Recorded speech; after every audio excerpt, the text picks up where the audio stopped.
जमींदार रमन सिंह की इकलौती बेटी थी राधिका। राधिका का जन्मदिन था, सभी उसे बधाई दे रहे थे। तभी उसी समय, बेटी राधिका, एक बार जरा यहाँ देखो। क्या हुआ पिताजी?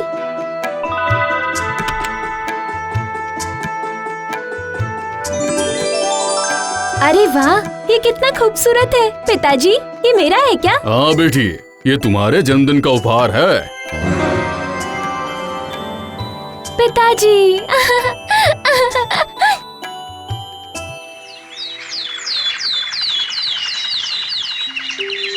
अगले दिन सुबह के समय जमींदार की बेटी अपनी सहेली बेला के साथ बातें कर रही थी कि तभी बेला उसके गले में वो मोतियों की माला को देखती है। अरे वाह, तुम्हारी ये माला कितनी खूबसूरत है। ये देख, कल मेरे जन्मदिन पर पिताजी ने मुझे ये गुलाबी मोतियों की माला दी है। ये देख, ये देख, ये देख, देखना।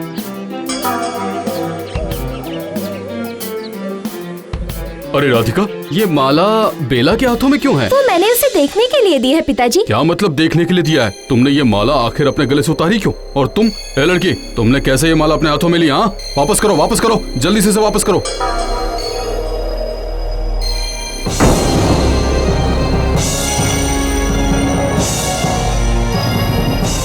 जरा बेटी पर ध्यान दो। ये नीची जाति के लोगों से मिलना जुलना मुझे बिल्कुल भी पसंद नहीं है। जमींदार साहब, सब बर्बाद हो गया, सब बर्बाद हो गया। क्यों क्यों क्यों, क्या हुआ? तालाब के जमीन का सारा दलील दस्तावेज चूहे ने काट दिया। क्या कहा? आपके कमरे में भी चूहे हैं? आप तब तक अपने सारे कागजात लोहे के बक्से में रखिए और मैं देखता हूँ कि क्या किया जा सकता है। जो आज्ञा। आंखों में पट्टी बंधी है, कैसे ढूंढोगी मुझे? हाँ? अचानक ही राधिका की गर्दन में खुजली होने लगती है और वो माला को अपने गले से निकालकर एक पेड़ के नीचे रख देती है। आजा मुझे पकड़ो, आजा मुझे पकड़ो, जल्दी जल्दी आ जाओ।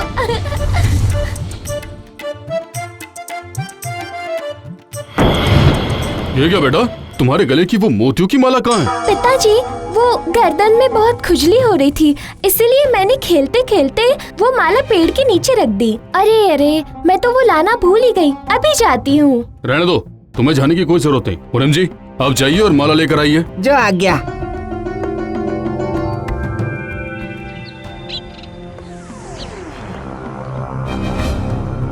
मालिक, बगीचे में तो माला नहीं है। क्या? तो फिर वो माला कहाँ गई? राधिका, तुम्हारे साथ कौन कौन था? मेरी सहेली बेला, वही थी मेरे साथ। ओ, वो लड़की, समझ गया। पूनम जी, आप कुछ आदमियों को लेकर मेरे साथ उसके घर चलिए। लेकिन तुम पिताजी। चुप करो।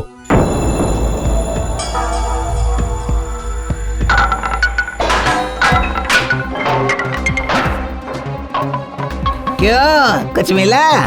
नहीं हुजूर, कुछ भी नहीं मिला। ए लड़के, और तुम रमन, इसके पिता हो ना, है ना?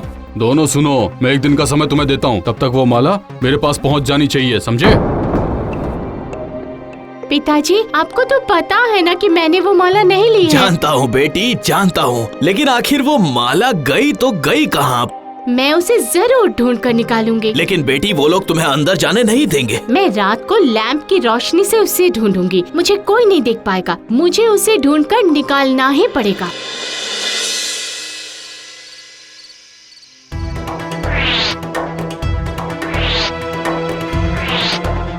अरे बगीचे में ये रोशनी कैसी?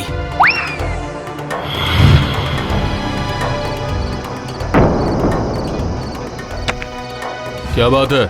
मालिक, मालिक, ये लड़की बगीचे में आग जलाकर कुछ ढूंढ रही थी। क्या ढूंढ रही थी तुम? वो माला। वाह वाह, बहुत बढ़िया। दिन में चोरी करके उसे छुपा कर गई थी और अब ढूंढ कर उसे ले जाने के लिए आई हो? नहीं नहीं नहीं, मैंने चोरी नहीं किया है, मैंने चोरी नहीं किया है। आओ राधिका, देखो देखो, तुम्हारी सहेली एक चोर है, रात में बगीचे से माला लेने आई है।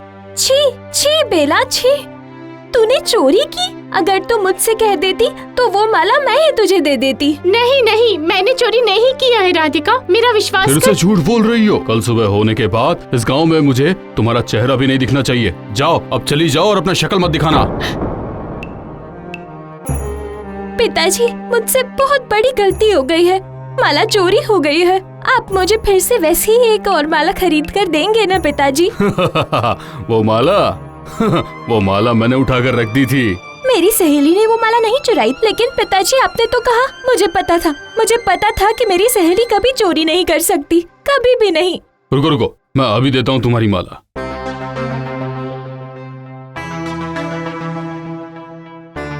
ये क्या, माला तो मैंने यहीं पर रखी थी, कहाँ गई? बेला, बेला रुक जा। बेला, बेला तू मत जा, तू चोर नहीं है। पिताजी ने वो माला उठाकर रख दी थी, तू मत जा बेला, तू मत जा। क्या?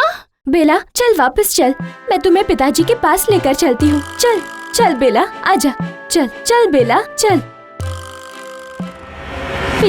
पिताजी देखिए, मैं अपनी सहेली को लेकर आई हूँ। इसे आप बता दीजिए कि वो माला आप ही ने छुपा कर रख दी थी। अपनी गलती स्वीकार करिए पिताजी, स्वीकार करिए। हाँ, मैं स्वीकार करता हूँ, लेकिन बेटी वो माला तो मुझे भी नहीं मिली। पूरे घर में ढूंढने के बाद भी मुझे सिर्फ 2 गुलाबी मोती ही मिले। जमींदार साहब, आपको ये दोनों मोती कहाँ से मिले? बगीचे में, एक बिल के पास। इसका मतलब चूहों ने वो माला ले रखा है। आप चूहे के बिल का पता लगाने के लिए बोलिए। ठीक है, मैं अपने आदमी को बोल देता हूँ वो बिल ढूंढने के लिए। अरे बाप रे, अरे बाप रे, बाप रे बाप, लग रहा क्या है हुआ? जैसे चूहे ने मुझे काट लिया है मालिक। अब क्या होगा मालिक? इस तरह हाथ डाल कर ढूंढना संभव ही नहीं है। जमींदार साहब, अगर आप इजाजत दे तो फिर मैं उसे ढूंढ सकती हूँ। अच्छा, लेकिन कैसे? हाथ डालते ही चूहे काट लेंगे। जमींदार साहब, मुझे बस कुछ सामान चाहिए। क्या चाहिए? कुछ ईंट के टुकड़े, धुआं देने के लिए मटका, उपले का आग और एक टोकरी। जल्दी से मंगा लीजिए। प्रेम जी, अभी तुरंत इन सभी चीजों का इंतजाम करो। जी अभी करता हूँ।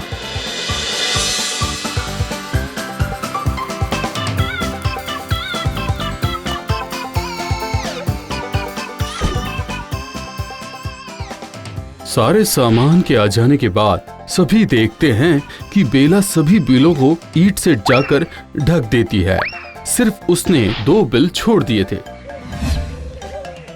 आप अपने आदमी से बोलिए कि एक बिल जिसका मुंह खुला हुआ है उसके सामने धुआं करे, और मैं टोकरी लेकर दूसरे खुले हुए बिल के सामने खड़ी रहती हूँ। अच्छा ठीक है, सुनो, तुम जाकर उस खुले मुंह वाले बिल के सामने उपले में आग जलाकर उसका धुआं करो। जी हुजूर। एक बिल से धुआं देते ही दूसरे बिल से सारे चूहे बाहर भागने लगते हैं। सबसे आखिर में एक चूहा बाहर निकला। उसके मुंह में ही थी वो गुलाबी मोतियों की माला। शाबाश शाबाश बेला, शाबाश। ये रही मेरी मोतियों की माला। बेला तुम कितनी होशियार हो। देखिए पिताजी, देखिए मेरी सहेली चोर नहीं है, ये देखिए। अब आपको भरोसा हो गया? मैं अपनी सहेली से बहुत प्यार करती हूँ। हम लोग गरीब जरूर हैं, लेकिन हम लोग चोर नहीं हैं।